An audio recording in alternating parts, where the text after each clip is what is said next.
Baca nih.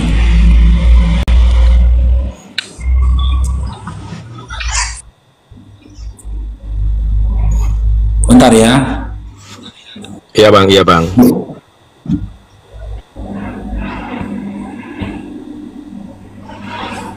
Bentar ya.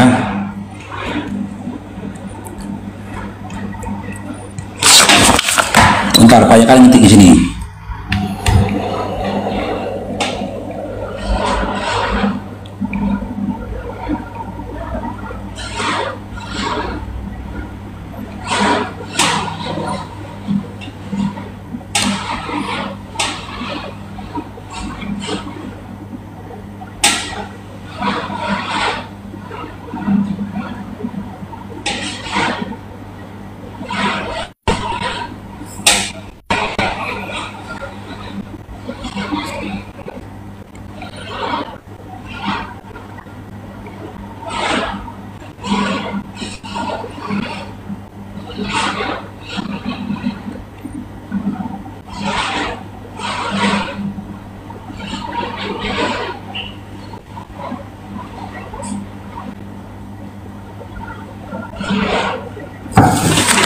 Nih, agak ngelek di HP ku satu lagi, agak ngelek nih teman-temannya.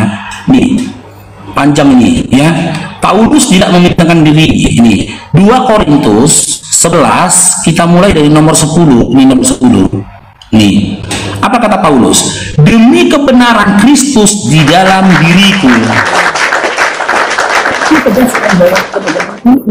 Tidak akan dirintangi oleh siapapun di daerah Akhaya.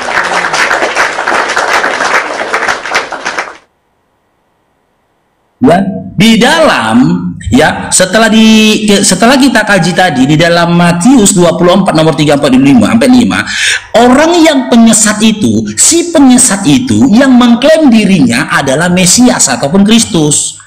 Paulus satu-satunya orang yang mengklaim diri di dalam dirinya itu ada Mesias. Lalu kita lanjut lagi dalam Matius 24 nomor 23 sampai 24. Ini lagi, tengok ini. Mengarah kepada Paulus itu nabi palsu itu. Matius 24 nomor 23 sampai 24 ini. Ntar kebalikan lagi ya. Nih. Aduh, kecil pula ini ya. Kita cari yang besar. Nah, ini yang besar. Ini Matius 24 ya, nomor 23 sampai 24. Pada waktu itu, jika orang berkata kepada kamu, lihat, Mesias ada di sini atau Mesias ada di sana, jangan kamu percaya, sebab Mesias palsu dan nabi-nabi palsu akan muncul dan mereka akan mengadakan tanda-tanda yang dahsyat dan mukjizat-mukjizat sehingga sekiranya mungkin mereka menyesatkan orang-orang pilihan juga. Dan di dalam KPR 9 dari nomor 1 sampai selanjutnya, Pauluslah satu-satunya orang yang mengaku-ngaku melihat Mesias di sana. Bentuk cahaya. Lalu kita kaji lagi dalam Matius 7 nomor 15, nubuat tentang nabi palsu ini. Matius 7. Nih. Matius 7 nomor 15 sampai 26 sampai 23 lah, panjang kali nanti ini. Sudah boleh saya tanggapi bang supaya nggak kepanjangan atau masih ada? Nih, ini judulnya ini nabi palsu. Nanti enggak, aku pakai data, ini full data ya, ini full data ya. Berhati-hatilah terhadap nabi palsu. Mereka seperti serigala berbulu domba. Mereka datang ke persekutuan kalian dan seolah-olah menyampaikan ajaran yang baik, tetapi sebenarnya sangat berbahaya. Kalian bisa mengenali nabi-nabi palsu itu dari ajaran dan perbuatan mereka. Sebagaimana tumbuhan liar berduri tidak bisa menghasilkan buah anggur dan buah ara, begitu juga orang jahat tidak bisa menghasilkan hal-hal yang baik. Demikian juga pohon. Ini perumpamaan semua ini disampaikannya ya. Nah, ini. Nah, lalu kita ke sini. Nah, begitu juga lah kalian akan mengenali nabi-nabi palsu dari ajaran dan perkataan mereka. tidak setiap orang yang memanggilku Tuhan, Tuhan,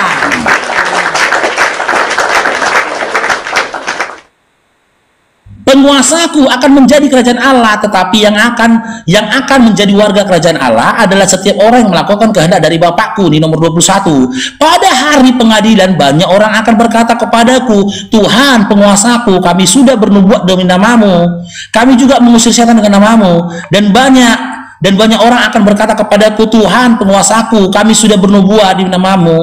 Tetapi pada hari itu, dengan terus terang, aku akan menjawab mereka, hai kamu semua yang melakukan kejahatan, pergilah dari hadapanku. Aku tidak pernah menganggap kalian sebagai sahabatku. Jadi, nubuat palsu yang disampaikan Yesus, nabi palsu yang disampaikan kepada Yesus adalah, si penyesat itu adalah yang pertama, dia keluar dari kubur, keluar dari gua, dan dia mengatakan sesuatu yang tidak sesuai dengan apa yang dikatakan Yesus ketika dia menyampaikan pengajaran-pengajaran di Nazaret dan juga Galilea. Yang kedua, si penyesat itu adalah yang mengaku dirinya Mesias.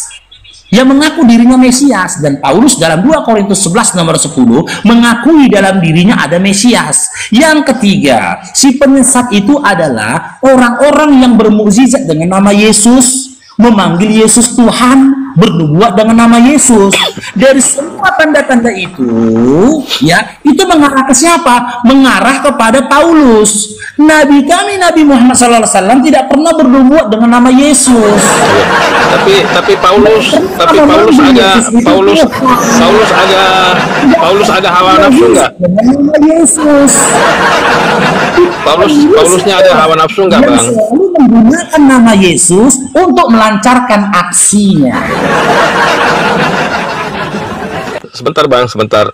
Ya. Jadi kalau Paulus itu ada hawa nafsu nggak, Bang? Paulus ada hawa nafsu nggak, Bang? Gimana? Siapa? Paulus ada hawa nafsu nggak, Bang? Paulus. Ada. Kan di situ kan Roma 3 nomor 7. Roma 3 nomor 7. Di dalam kitab 2 Korintus 11 nomor 17. 2 Korintus 11 nomor siapa 14. Di situ? Siapa di situ yang siapa di situ, Bang? Nah, siapa di situ yang ingin dia gauli? Ya, siapa di situ, Bang, yang dia mau gauli? Di situ tidak ada. Nubuat tentang nafsu menggauli nggak ada, nabi palsu nggak ada. Nah, itu tadi sudah dibacakan sama Bunda ini. Nggak ada dikatakan Yesus dengan indah. Nubuat nabi palsu adalah yang memiliki istri lebih satu. Nggak ada. Hawa nafsu. Nggak dikatakan lebih dari satu, tapi penuh hawa nafsu. Penuh hawa nafsu, Bang. Yang penuh dengan hawa nafsu itu Paulus, di mana dalam kitab Korintus dia mengakui telah merampok jemaat. Pertama, itu bukan hawa nafsu itu, Bang.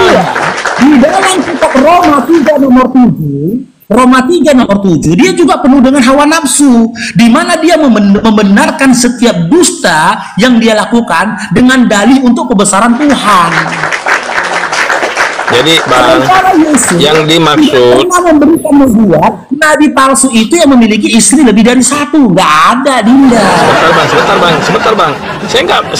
Begini, Bang. Saya nggak membahas punya istri lebih satu. Tapi yang saya bahas ini yang nabi yang mempunyai hawa nafsu. Nah, di mana Paulus punya hawa nafsu, Bang? Kalau Abang bilang hawa nafsu untuk menjadi Mesias, itu lain, Bang. Lain dulu, Bang. Yang dimaksud di sini hawa nafsu, ya, tentang kelaki-lakiannya itu, Bang, bukan yang lain. Begitu, Bang. Ya. Di mana Yesus mengatakan nabi palsu, ya, yang memiliki hawa nafsu, di mana? Nah, itu tadi, Bang, itu sudah dibaca sama, coba dibaca ulang, Bang. Yang tadi dibacakan itu sama Bunda, ya, Bunda yang di samping ini. Setiap manusia, Dinda, itu memiliki hawa nafsu. Kalau kau nggak punya nafsu, nggak selera kau makan. Kalau kau nggak punya nggak selera kau ngapain. Sebagaimana orang sakit dicabut hawa nafsu, maka dia tidak memiliki hasrat atas apapun, gitu loh. Jadi gini, Bang, yang dibahas tadi hawa nafsu yang berlebihan. Bukan yang wajar, yang berlebihan, begitu, Bang. Nah, ternyata yang sekarang saya tanya, Seseorang yang berupaya merampok orang lain, bukankah dia memiliki hawa nafsu berlebihan terhadap keinginan dirinya? Itu hawa nafsu lain, Bang. Dia terhadap hawa nafsunya. Dia merampok orang lain. Iya, tapi hawa nafsu lain itu, lain anunya, lain arti, lain maknanya. Iya. Tapi ini hawa nafsu yang dibahas ini, hawa nafsu yang berlebihan. Anda saja yang berupaya mengarah-arahkan gitu. Paulus dalam kitab Korintus mengakui dia telah merampok jemaat dengan kelicikannya. Pauluslah satu-satunya di dalam kitab Roma 3 nomor 7 mengakui dirinya telah berdusta. Dia menipu, dia berdusta demi kebesaran Tuhan. Orang-orang yang merampok, orang-orang yang membenarkan dusta adalah orang-orang yang telah mengagungkan dan berlebihan dia terhadap hawa nafsunya. Dan tidak ada Yesus mengatakan tanda-tanda dari nabi palsu adalah yang punya istri lebih dari satu. Nggak ada. Tanda-tanda dari nabi palsu adalah yang tidak bisa mengendalikan nafsu birahinya. Nggak ada.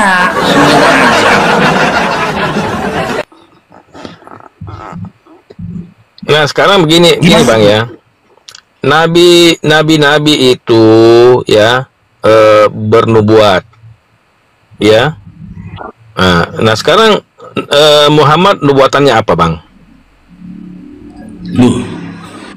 Gimana? Kan nabi-nabi kan bernubuat, Bang. Semua nabi-nabi kan bernubuat. Nah sekarang Nabi Abang apa nubuatannya, Bang? Ya, nabi kami menubuatkan bahwasanya la nabiya ba'da. Tidak ada nabi bukan setelah itu. dia. Bukan itu, Bang. Saya dengar itu nubuatan Nabi Muhammad membelah bulan. Abang nggak sebut tadi, Bang. Ini saya sebutkan membelah bulan.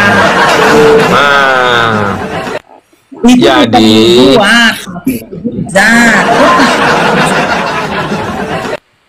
tahu nggak perbedaan menubuat dengan mukjizat? Nah sekarang nubuat. Ya, oke. Nah sekarang dulu biar dapat ilmunya Dinda. Dengar dulu biar ku dapat ilmunya Dinda. Nubuat itu adalah perkataan Nabi yang belum terjadi pada saat itu dan akan terjadi di hari akan datang. Itu nubuat. Ya, perbuatan di luar nalar manusia itu disebut dengan mukjizat. Sekarangnya mau kau kaji ini nubuat atau mukjizat? Kau nubuat pula, makanya kalian masih Kristen karena nggak ngerti apa-apa. Nah, sekarang apa manfaatnya membelah bulan? Oke, apa manfaatnya membelah bulan? Gitu. Ya. Oke, supaya tergenapilah yang apa yang disampaikan oleh Allah, tanda awal dari kiamat dengan terbelahnya bulan. Nggak nyambung tuh, Bang. Manfaatnya apa? Kayak seperti Musa. Seperti misalnya Musa, Bang ya, Musa Bang ya, dia membelah laut. Tujuannya apa? Menyelamatkan bangsanya untuk menyeberang. Kan begitu penjelasannya, Bang. Jadi ini manfaat membelah bulan itu apa? Sekarang ini saya tanya. Iya. Sekarang saya tanya. Ya, Bang. Sekarang saya tanya. Siapa yang telah menetapkan dan menghendaki setiap nabi bermukjizat harus ada manfaatnya? Siapa? Itu sudah ciri-ciri seorang nabi, Bang, ya. Melakukan tanda atau mujizat. Ya, melakukan tanda atau mujizat. Ya, di mana semua nabi yang terlahir dari Bani Israel, bahkan yang belum menjadi Bani Israel, itu semua mengadakan tanda atau mujizat, Bang. Makanya saya tanya, ya, ketentuan setiap nabi harus mengadakan mukjizat yang bermanfaat bagi manusia. Itu ketentuan siapa? A. Ketentuan dari Tuhan tertulis dalam kitab suci. B. Ketentuan syaitan. Itu semua nabi, ya. Itu semua nabi itu memiliki tanda mujizat, Bang. Ya, semua nabi, Bang. Nah, oke, sekarang saya jawab ya. Iya. Saya jawab ya, bentar. Saya jawab poinnya. Saya jawab, Dinda. Nah, makanya saya bilang Iman Oten ini digiring oleh iblis. Nggak percaya kalian? Itu keinginan iblis supaya Nabi itu mengadakan tanda atau mukjizat. Itu keinginan iblis. Baca di dalam kitab Matius dan juga Lukas 4, di mana iblis menginginkan Yesus menghadirkan mukjizat ketika dia jatuhkan dirinya dari atas bait Allah. Saya akan turun malaikat menopang tubuhmu agar kakimu tidak terantuk oleh batu, kata iblis. Ya, Yesus. Apa yang tunggu dulu lagi? Sabar. Apa yang kau nyatakan inginkan tadi itu keinginan iblis. Sementara Allah saja tidak pernah memberikan ketentuan. Bahkan kitab Taurat sendiri yang tertulis dalam Bible kalian tidak pernah menyampaikan ketentuan setiap nabi bermukjizat harus bermanfaat bagi manusia. Mukjizat Yesus kalau kita kaji, apa manfaat mukjizat Yesus menghadirkan 5.000 roti dan juga ikan? Tahu juga dalam 5.000 orang itu nggak ada mamanya? Nggak ada manfaatnya mukjizat Yesus bagi mamanya, nggak ada. Bang apa tadi itu? Nggak ada manfaatnya. Mukjizat 5.000 roti bagi Maria tidak ada manfaatnya. Mukjizat Yesus membangkitkan Lazarus dari kematian nggak ada juga manfaatnya bagi Maria, wanita yang telah melahirkannya. Kenapa? Ketika Maria meninggal dunia sampai Bang, sejak kapan 5.000? Ketika Yesus, dengar dulu lah Dinda. Ketika Yesus bermukjizat, ya kan, menyembuhkan orang sakit, nggak ada manfaatnya pada masa itu bagi orang Bani Israel. Kenapa? Karena tanah kelahirannya, tanah tempat dia tinggal pada masa itu masih dijajah sama pemerintah Romawi. Ketika Yesus lagi ini bermukjizat, ya, membangkitkan Lazarus dari kematian, seakan-akan mukjizat itu konyol. Kenapa konyol? Setelah itu dia ditangkap, dibunuh lalu mati. Itu konyol, gitu loh. Nyelamatkan orang pandai, nyelamatkan mamanya nggak pandai, itu konyol. Sama orang royal, kasihnya 5.000 orang makan, tapi mamanya nggak dikasihnya makan, itu namanya si Mardan. Itu namanya tidak durhaka. Oke, boleh. Ya, jadi tidak ada ketentuan dari Tuhan. Nah, tidak ada ketentuan dari Tuhan. Setiap mukjizat dari para nabi harus ada manfaatnya, tidak ada. Namun tentang perihal pembelahan bulan. Jadi silakan. Ya, saya jawab dulu Bang ya. Ya, memang ketentuan dari Tuhan itu nggak ada. Cuma kita ini manusia, bagaimana kita bisa tahu seorang nabi kalau dia tidak mengadakan tanda, Bang? Seperti itu ya. Oke Bang, sebentar Bang ya. Begitu juga tadi Bang Faruk, makanya saya ketawa dari bawah ya, pada waktu Yesus itu memberi makan bukan ke ibunya, ke Maria, tetapi ke kaumnya. 5.000 orang yang diberi makan. Jadi nggak ada manfaat buat ibunya. Lagi pula Maria itu ya bukan dikatakan ibu kandung Yesus, bukan. Cuma itu proses kedatangan Yesus ke dalam dunia melalui rahim Maria. Yesus enggak ibu kandung, ya kan? Enggak ibu kandung Yesus, dengar itu. Bukan Bang. Sejak kapan Allah beranak? Sejak kapan Allah beranak, Bang? Sejak kapan Allah beranak? Saya tanya dulu, Bang. Maka biasa di pemal muslim kan. Sebentar, Bang. Yesus. Sebentar, sabar, Bang. Iya, sabar, Bang. Kita tadi sabar, Bang. Diskusinya santai kayak tadi, enak, Bang. Sabar, Bang, ya. Tuhan itu tidak diperanakan, maka itu proses kedatangannya yang disalahartikan oleh teman-teman muslim bahwa Tuhan Kristen kok diperanakan. Padahal Yesus bilang apa? Aku telah ada sebelum Abraham jadi. Nah, jadi bagaimana itu, Bang? Telah membantah bahwa dia lahir. Itu proses kelahirannya, itu proses kedatangannya. Ya, bukan berarti bahwa Yesus sebelum dilahirkan Maria, dia itu tidak ada, dia itu belum ada. Yesus bantah itu, Bang, sendiri. Aku telah ada Sebelum Abraham jadi, bahkan sebelum dunia diciptakan, aku telah ada. Nah gitu bang, baru benar. Bukan dikatakan, Maria ibu kandung Yesus, anaknya dijadikan Tuhan. Seperti itu bang, nggak begitu bang, nggak begitu. Ya, silahkan bang. Kayaknya pembahasannya sudah melebar ini bang ya. Tapi nggak apa-apa lah bang. Kita kaji lagi ya. Kita kaji lagi ya. Itulah mengerikannya kalian umat Kristen. Sekali kalian Dinda, mereka di sini. Tega kalian mengatakan begitu gitu loh. Tega kalian menyangkal sosok wanita yang telah mengandung dia, menyapih dia, gitu loh. Maka kalian diajarkan menjadi anak durhaka kalian. Baru dia inilah yang berani mengatakan Yesus itu bukan anak Maria. Coba. Bukan. Israel, itu proses kedatangannya. Iya kan, siap kan. Tadi kan kau yang bilang itu bukan anak kandung Maria.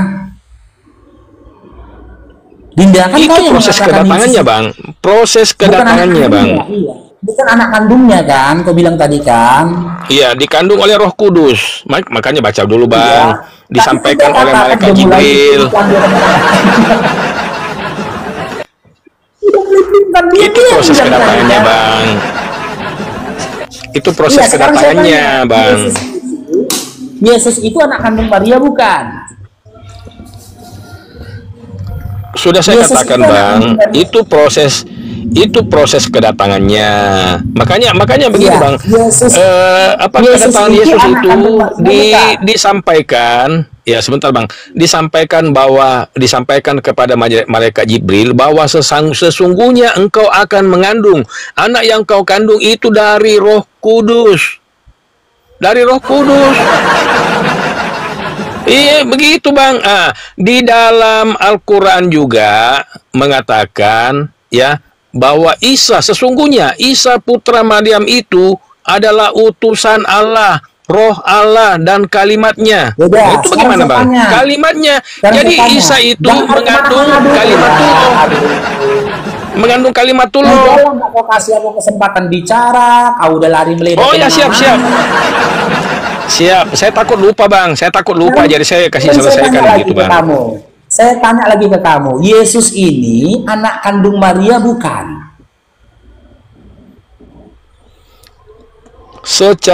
Secara kedagingan manusia, ya dia itu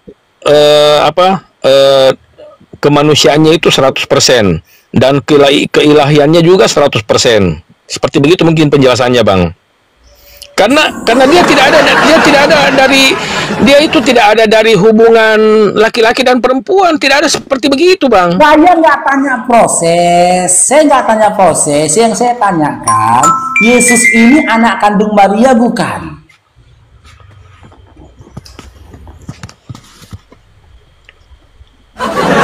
Bukan, karena dia dikandung dari Roh Kudus. Bukan. Dia hanya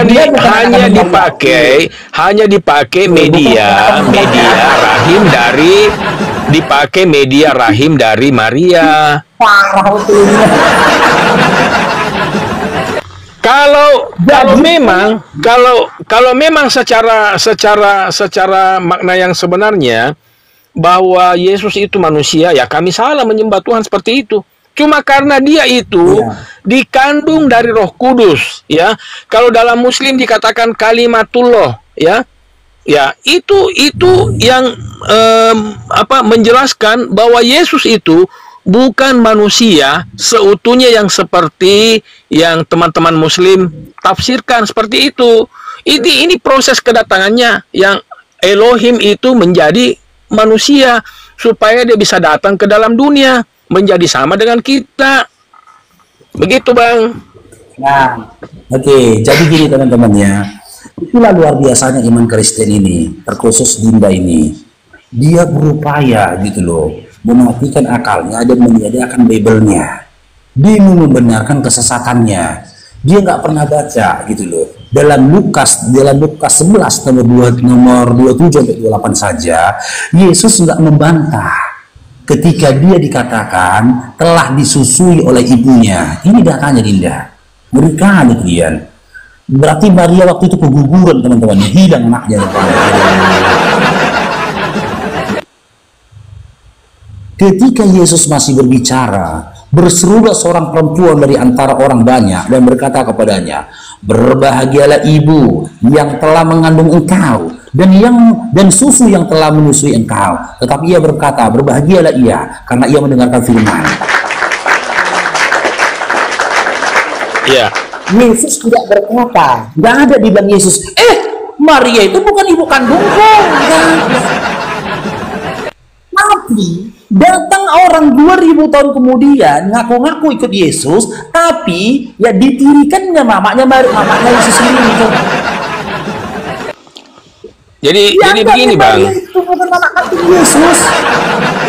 Bukan Tuhan itu Bang yang datang ke dalam dunia. Kalau memang kita bikin tema di YouTube, itu SD nanti di cair dong. Diberkatilah kau Bang Soma. Kita SD. Nanti bikin temamu ya. Bukan bikin nanti temamu. Yesus bukan anak kandung Maria. Dia mengatakan. Kalau memang jadi begini Bang ya. Kalau memang Yesus itu anak kandung Maria, maka sia-sialah keimanan Kristen. Karena kalau anak kandung Maria bukan Tuhan. Yang datang itu Tuhan melalui rahim Maria. Itu logika yang benar. Makanya kami katakan berdasarkan Bibelmu, sia-sialah iman Kristen memang. Tersesatlah umat Kristen. Kenapa? Telah menuhankan anak orang. Kalau dia itu hanya manusia seutuhnya, tapi dia itu Tuhan yang datang ke dalam dunia, yang menjadi manusia. Firman yang telah menjadi manusia.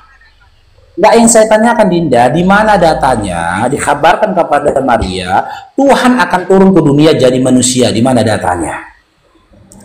Firman yang telah menjadi manusia. Saya kira Abang sudah bahas Bible itu sudah tahu. Yang saya tanyakan, Tuhan turun ke dunia jadi manusia, di mana datanya? Saya cariin dulu ya. Saya cariin dulu sambil Abang bernarasi. Silakan saya cari dulu ya. Saya sapa si Dema dulu ya. Dema Harefa, selamat bergabung. Dema Harefa. Iya, Dema. Iya, selamat siang. Islam Kristen? Kristen Bang. Oke, gimana pendapatmu Dema? Ketika tadi Dinda ini mengatakan Yesus itu bukan anak kandung Maria, gimana pendapatmu? Apakah bisa saya bertanya dulu Pak? Ke Bapak? Jangan, nanti blunder lagi kita. Nanti tema kita kacau balau jadinya, gitu loh. Jadi kacau balau kan tema kita. Saya ini. Nah, gini, kamu tanggapin dulu nih. Ini si Dinda pecinta Yesus ini tadi menyampaikan sebuah statement bahwasanya Yesus itu bukan anak kandung Maria. Kamu setuju nggak? Itu memang Yohanes 1 ayat 14. Yohanes 1 ayat 14, Bang. Di situ Tuhan jadi manusia. Yohanes 1 ayat 14. Di situ firman coba jadi dibaca manusia. dulu, Bang. Itu firman jadi manusia loh, Dinda. Itu maksud saya, Bang. Yohanes 1 ayat 14, firman yang telah menjadi manusia. Manusia yang saya tanyakan, di mana datanya Tuhan jadi manusia gitu loh. Di mana datanya Tuhan? Nah, Tuhan itu adalah firman. Firman telah menjadi manusia. Pada mulanya adalah firman. Firman itu bersama-sama dengan Allah, dan firman itu adalah Allah. Lu Anda baca ini sudah tiap hari Bang, ini Anda baca Bang Bible. Yakin tadi rubah-rubah ya? Ya. Firman itu adalah Tuhan, betul? Betul? Iya. Oke, kita baca ini. Firman adalah Tuhan, jangan dirubah-rubah ya. Jangan rubah-rubah lagi ya. Nih. Firman adalah Tuhan. Sebab segala Tuhan yang engkau sampaikan kepadaku telah aku sampaikan kepada mereka, dan mereka telah menerimanya. Mereka tahu benar-benar bahwa aku datang daripadamu, dan mereka percaya bahwa engkau adalah yang telah mengutus aku. Tuhan yang mana yang disampaikan Yesus kepada orang? Berarti Yesus yang Tuhan menyampaikan Tuhan yang lain kepada orang lain. Gimana ini? Udah berapa Tuhan ini yang diserah terimakan ini Tuhan ini? Yesus, Bang, Yesus itu mengatakan waktu Filipus bertanya, ya ini Filipus sama dengan abang, tunjukkanlah Bapa kepada kami. Jadi Yesus itu menjawab, kau telah melihat aku, kau telah melihat Bapa. Karena aku dan Bapa adalah satu. Dinda, tadi Anda katakan jangan lompat lagi kemana-mana. Capek kita melebar kemana-mana. Tadi Anda katakan firman itu adalah Tuhan, betul? Betul? Ya kan? Iya. Kan Anda tadi mengatakan firman itu adalah Tuhan kan? Oke. Ketika dalam Yohanes 17:8, Yesus diklaim menerima Tuhan. Sebab segala Tuhan yang engkau sampaikan kepadaku, nah, ketika Yesus Tuhan, dia menerima Tuhan dan menyampaikan Tuhan kepada orang lain. Tuhan mana lagi nih yang diterima oleh Yesus ini? Tuhan mana lagi? Yesus dan Bapa adalah satu. Bang, coba. Jadi begini Bang ya. Abang ini punya pemahaman sama dengan Filipus. Sama dengan Filipus. Begitu aja lah. Jadi begini Bang ya. Jadi begini Bang ya. Dengar dulu. Abang punya pemahaman. Dengar dulu, bukan pemahaman. Jelaskan ini.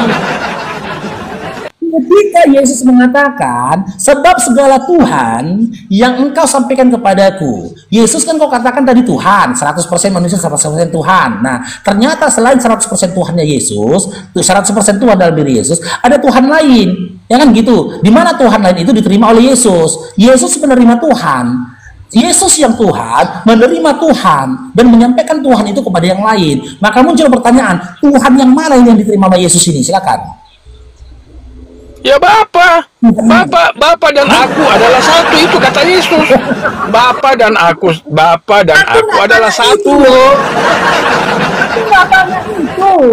Yang kau tanyakan, ketika Yesus kau bilang adalah Tuhan, loh kok hitam ini?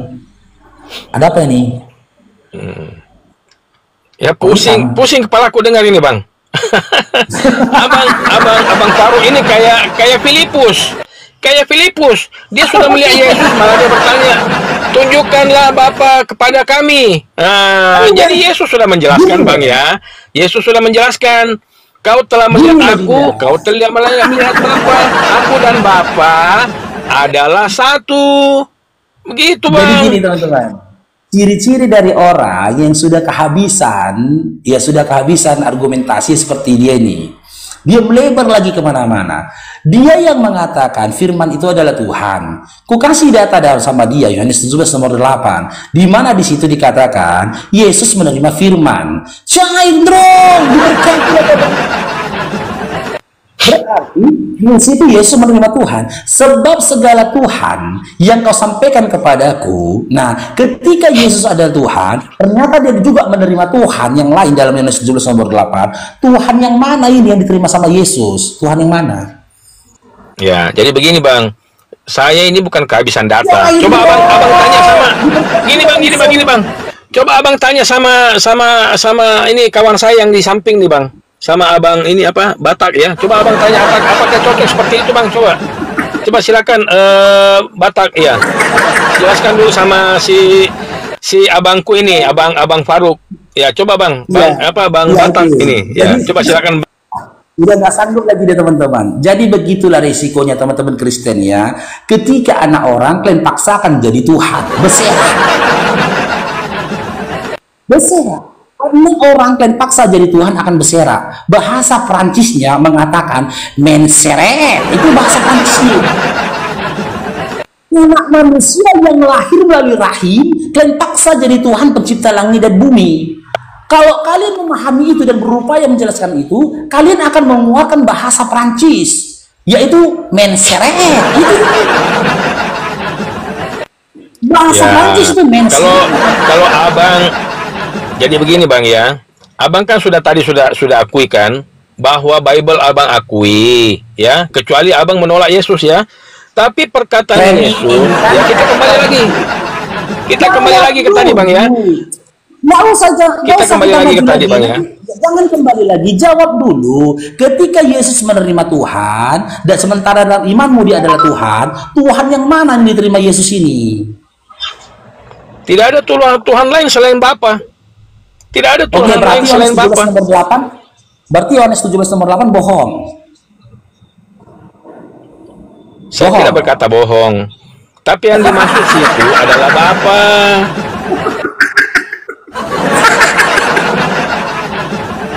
Makanya coba ya teman-teman kan. Habis sudah Tuhan-Tuhanan. Habis sudah Bapak. Artinya begini bang.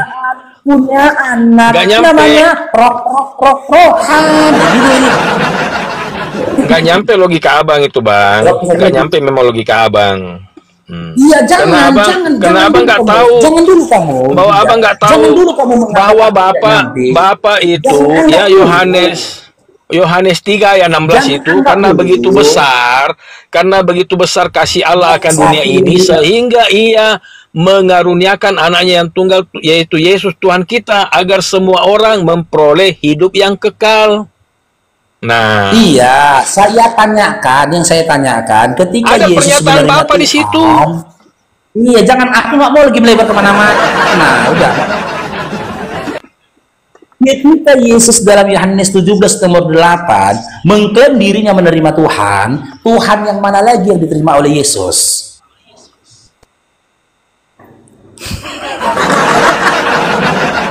Tidak ada Tuhan lain. Memang ada Tuhan lain, Bang. Loh, sedangkan di Muslim begini, Bang ya. Di Muslim saja, Bang. Di Muslim saja punya kalimat ya, la ilaha illallah. Artinya tiada Tuhan yang lain selain Allah. Tidak ada. Seperti itu. Oke. Berarti Tuhan yang mana? Nggak ada. Berarti dalam imanmu tidak ada Tuhan selain Yesus. Hah? Iya, karena Allah adalah Yesus itu yang datang ke dunia. Iya, sekarang saya tanya, di dalam imanmu, kalau kau mau menyampaikan, kalau kau berdasarkan kalimat tauhidnya Islam tadi, ya, berdasarkan itu kau katakan tidak Tuhan, berarti Tuhan itu Esa. Sekarang saya tanya, di dalam imanmu, berarti tiada Tuhan selain Yesus. Iya. Iya. Oke, kita uji karena Tuhan itu adalah Yesus. Bukan? Ya, Bapak itu Tuhan bukan? Iya, sudah saya sampaikan tadi, Bang. Bahwa Yesus mengatakan, aku dan Bapa adalah satu. Sudah dijelaskan tadi, Bang. Sudah saya jelaskan, Bang. Seperti itu. Janji udah berubah lagi perkataan. Saya enggak berubah. Di mana berubahnya, Bang? Ternyata Bapak Tuhan, Roh Kudus juga Tuhan. Itu namanya itu namanya bukan Esa yang satu, tapi itu adalah satu kompi namanya, satu batalion itu nama Tuhan. Tritunggal, Bang. Satu batalion itu namanya. Oh, enggak bisa begitu. Itulah begini, Bang ya. Ini kan kita diskusi ya, Bang ya. Jadi pemahaman Kristen pasti nggak dipahami oleh teman-teman Muslim, begitu juga di Muslim. Kami juga Kristen nggak pahami, seperti misalnya Muhammad Rob batu hitam juga dijadikan sebagai pengampunan dosa. Ya kami juga ya itu kan iman kalian. Bang, ini mohon maaf ya. Bukan saya mau menyinggung agama abang ya, cuma saya hanya bernarasi aja bahwa ketika Anda mengimani ketiganya itu, ya itu iman kalian. Kami nggak mencampuri seperti itu, Bang. Ya, karena yang kami paham, karena yang kami begini, Bang. Iya, berarti di Muslim nggak ada kesatuan. Iya, saya percaya, Bang. Di Muslim juga nggak ada kesatuan. Begitu, Bang. Karena ada yang percaya sebentar, Bang ya. Ada yang percaya, Bang. Jadi gini dia, Dengar dulu Linda, jadi diskusi itu bukan seperti itu. Jangan kau paksakan pemahamanmu, ya. Jangan kau paksakan pemahamanmu supaya diterima orang lain. Tetapi kamu berupaya mempresentasikan dan menerasikan bahwasanya pemahamanmu dan imanmu itu selaras dengan apa yang tertulis dalam kitabmu. Itu yang benar. Ya, ya. Yang benar itu Maksud saya juga seperti begitu. Jadi maksud saya begini Bang, apa yang kami imani, gitu loh. ya maksudnya begini Bang, apa yang kami imani, artinya biarlah apa yang kami imani, apa yang Abang imani, ya silakan Abang imani, meskipun batu Abang jadikan Tuhan, ya itu kalau memang iman kalian seperti itu ya kami tidak mencampuri Bang, begitu. Ya, Nggak ada iman kami begitu gitu loh, nggak ada. Hanya saja iman setelah kita itu berdiskusi hampir 2 jam terbukti. Dengar dulu lah Dinda, setelah kita diskusi 2 jam ternyata terbukti gitu loh, imanmu itu berangkat setelah kau obrak-abrik perkataannya Yesus. Setelah kau bantah perkataan Yesus. Ya, itu nggak gini, Yesus itu tak pernah mengatakan, Yesus nggak pernah mengatakan aku 100% manusia 100% Tuhan. Nggak ada ngomong gitu loh. Ya memang nggak ada, tapi pembuktiannya Bang, kan dia makan. Yesus tunggu dulu, sebentar Bang. Yesus makan nggak Bang? Yesus makan nggak Bang? Yesus nggak Bang? Yesus nggak Bang? Iya dia Nah, ini sisi kemanusiaannya. Yesus mati nggak Bang? Yesus mati nggak Bang? Mati, seperti kayak layaknya manusia. Nah, tetapi di sisi ketuhanannya, dia bisa membangkitkan orang, ya, dia bisa menyembuhkan orang, dia bisa mengadakan mujizat. Nah, itu membuktikan bahwa dia apa? 100% manusia dan 100% Tuhan. Seperti begitu Bang. Silakan Bang. Silakan Bang. Ya, siapa yang mengatakan? Kau dapat informasi dari mana bahwasanya yang bisa menyembuhkan orang sakit, yang bisa membangkitkan orang mati adalah 100% manusia, 100% Tuhan? Siapa yang mengatakan begitu? Nabi mana yang membuatkan itu? Nabi mana? Silakan. Iya. Ini mujizat dari Tuhan. Kalau Abang mengatakan dokter juga bisa menyembuhkan orang, tapi itu dia memakai peralatan medis, memakai obat. Ini disembuhkan langsung yang lumpuh berjalan. Apakah itu bukan mujizat, Bang? Bukan mujizat. Yang buta melihat. Yang saya tanyakan Dinda, enggak itu yang saya tanya. Yang saya tanyakan, ya pendapatmu tadi yang mengatakan sosok yang bisa menyembuhkan orang sakit, bangkitkan orang mati itu adalah Tuhan. Kau dapat informasi dari mana itu? Ya. Kalau menurut Abang dari mana, Bang? Kalau begitu saya tanya dulu. Kalau bukan dari Tuhan, kan menurut Abang kan seakan-akan bukan dari Tuhan. Jadi dari mana? Coba saya balik dulu. Iya, Abang kan punya narasi kan seakan-akan Abang membantah. Oke, saya ikut narasi Abang. Saya kan sudah jawab. Saya kan berkesimpulan bahwa itu dari Tuhan. Nah, sedangkan Abang bilang bukan. Nah, coba saya ikuti narasi Abang dulu. Coba Bang. Oke, saya jawab Dinda ya. Makanya saya bilang, kalian bacalah Bibel kalian itu, biar jangan terhina Yesus itu. Jelas di dalam apa? Di dalam KPR 2 nomor 36, 2 nomor 22. Di situ dikatakan mukjizat-mukjizat yang dilakukan Yesus itu berasal dari Bapa, dari Allah. Matius 11 nomor 25, Yesus bersyukur kepada Tuhan langit dan bumi. Nah, Tuhan langit dan bumi itulah yang memberikan Yesus kuasa untuk bermukjizat. Jangan ketika Tuhan langit dan bumi memberikan Yesus kuasa untuk bermukjizat, malah Nabi yang diutusnya ini, utusan yang diutus oleh Tuhan ini tadi, kau nyatakan Tuhan. Sesat. Kau sesat. Dengar yang kedua, dengar ini. Jelas dalam 2 Timotius 6 nomor 16 dikatakan Tuhan itu tidak bisa dijangkau oleh maut. Dia bersemayam di dalam terang. Tiada pun yang bisa melihat dia. Tapi kalau kalian memandang yang mati itu kemanusiaannya, ngarang kan. Yesus waktu 3 hari itu ada kemanusiaannya itu ngarang. Ya. waktu Yesus mati dalam 3 hari, rohnya kemana, Bang? Turun ke dalam kerajaan maut. Turun ke dalam kerajaan maut, Bang. Iya kan? Kapan Yesus mengklaim dirinya mati 3 hari kapan? Pada saat 3 hari itu, rohnya itu kemana? Turun ke dalam kerajaan maut. Tunggu dulu sebelum kita membahas tentang itu roh. Pengakuan ya, itu sudah sesuai pengakuan iman rasuli itu. Aduh, Sesuai dengan pengakuan iman rasuli itu. Turun ke dalam kerajaan maut. Dengar, Dinda, pengakuan iman rasuli itu bukan pengakuannya Yesus. Mana tahu? Makanya aku bilang sebelum kau membahas kemana rohnya Yesus, kapan rupanya Yesus mengatakan dia mati 3 hari kapan? Ya sama seperti Nabi Yunus berada 3 hari di dalam perut ikan. Begitu juga anak manusia ya berada di perut bumi. Sama seperti juga ya Yesus berada di perut bumi selama 3 hari.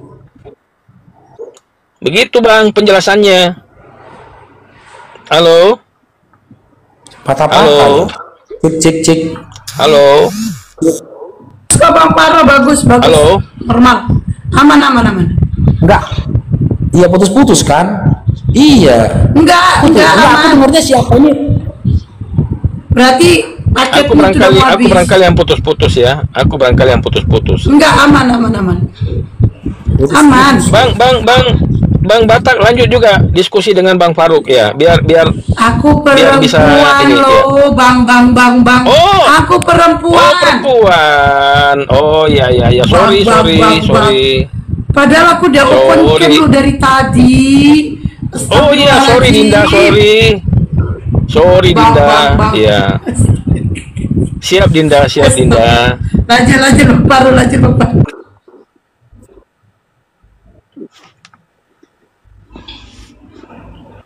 Putus-putus. Aku dengarnya putus-putus. Nggak dapat poinnya. Paketmu itu mau habis, itu. Oke, saya keluar dulu, ntar aku masuk lagi. Barangkali masuk keluar mungkin bisa lebih ini ya.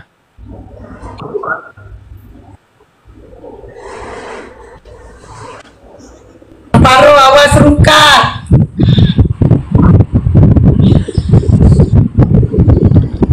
Lanjut dulu diskusinya.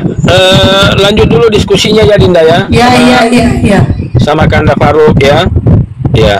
Biar aku turun dulu karena aku cukup lama. Soalnya saya senang juga bisa berdiskusi dengan Bang Faruk. Iya, Bang. Terima kasih Bang Dinda, terima kasih Dinda.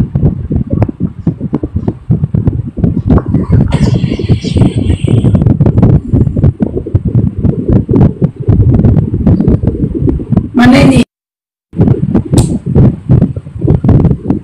Bang Faru, awas rungkat.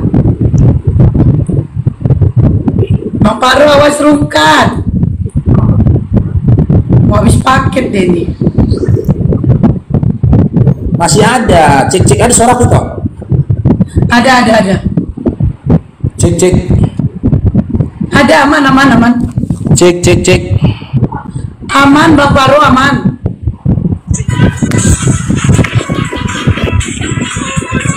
Ada musik. Aman.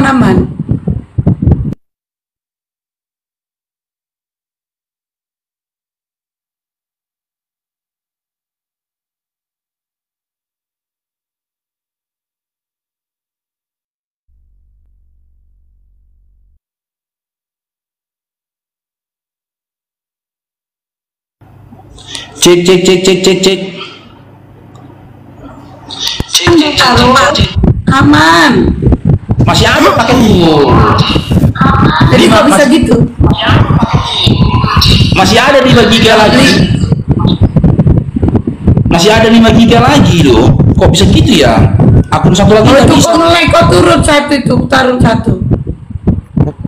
Enggak, cek dulu Taruh. paketnya. Yang ini hostnya ini masih ada 5 giga lagi. Yang ini Yang tadi yang suara.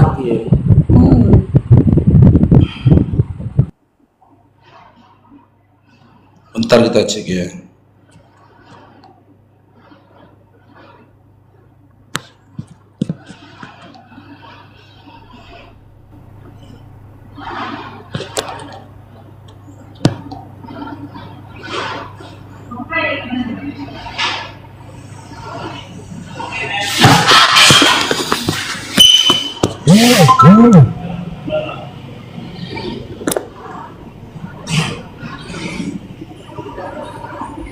Masih ada jadi 5 giga lagi.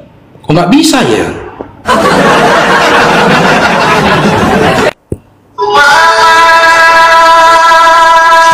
Musik. Ya lanjutlah dulu Tok ya, lanjut dulu ya. Iya. Satu lagi masih ada jadi 5 giga lagi.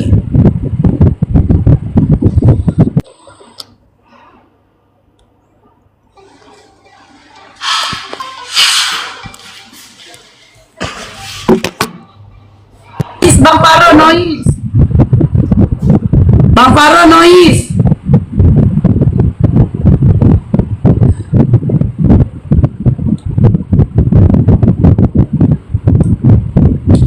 Ayo naik Kleten, moderator naikin.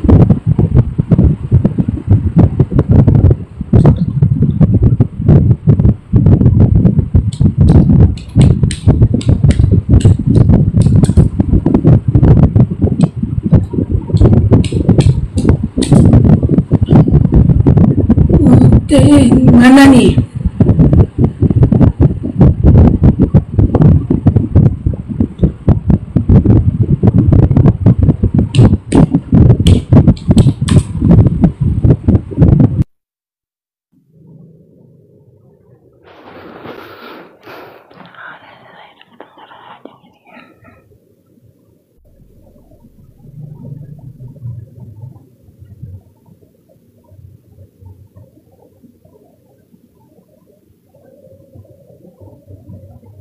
Duduk ya? Iya, aku noise suara kipas. Aku tuh kalau nggak ada kipas panas, coy. Panas kalau nggak ada kipas. Tunggulah ya, lewat Singa 4 kita beli AC ya. Iya, aku noise suara kipas kan. Ya naik, Bang Faro itu dur itu. Sudiono, selamat siang. Assalamualaikum warahmatullahi wabarakatuh. Oh Islam ya? Ya. Waalaikumsalam Bang, ada yang mau disampaikan? Ini sebetulnya saya pun tak mau masuk, tapi karena diundang ini Bang Farouk ini ada di apa saya. Gak ada yang undang Bang, Abang minta naik lalu dijawab, diterima Bang. Gak ada yang minta undang. Abang minta naik itu berarti ketekan, jadi diterima. Gitu. Ya.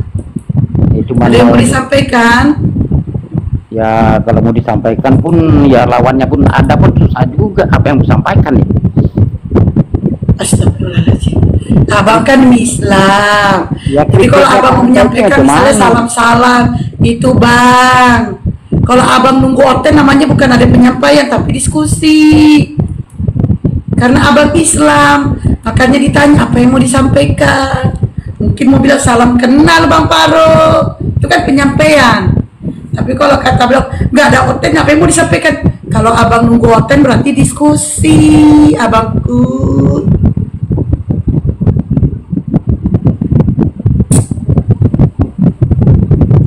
Mana moderator?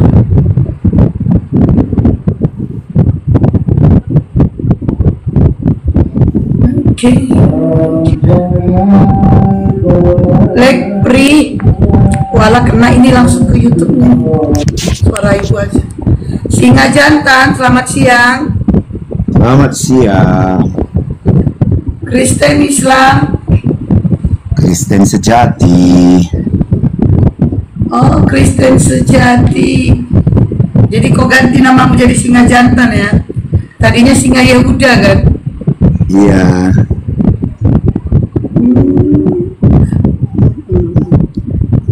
Jadi tema kita ini siapa yang kutuk Taurat dan Yesus? Itu temanya.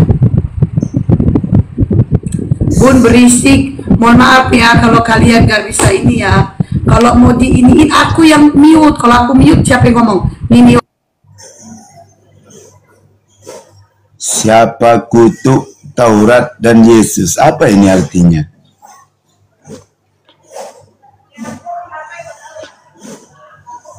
Ini kan, Mang, gak enak kan kalau aku mute. Nah, Opten siapa kawan ngomongnya? Jadi saudara imanku mohon maklum ya. Itu suara kipas. Iya, itu kipas angin, udah kuakui. Mohon ya netizen di bawah. Lagian nggak berisik kali. Kalau kipasnya dimatiin, aku kepanasan. Kan udah dibilang, doain ada rezeki aku beli AC. Kok nggak kalian beliin aku AC dah? Daripada kalian typing kayak gitu, noise. Dah, kalian beliin aku AC lah. OTW aku sekarang beli AC. Lagian ini panas, tahu panas. Panas banget.